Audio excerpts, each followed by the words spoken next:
Hi everyone, in today's I'm gonna show to you how to install WordPress on Hostinger. So first of all, log in to your web hosting account and click websites on the main menu.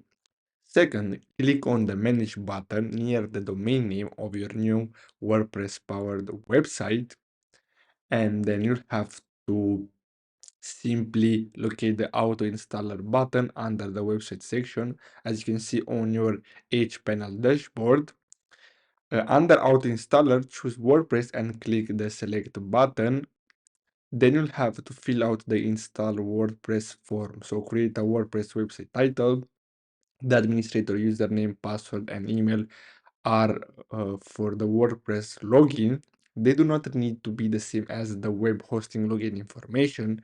Make sure to choose a strong password to prevent security breaches. Choose your preferred language and application version. Select the always update the latest available version option for automatic updates. And after filling out all the necessary information, hit the install button, and that's all. So I hope you found this video helpful. Thanks for watching.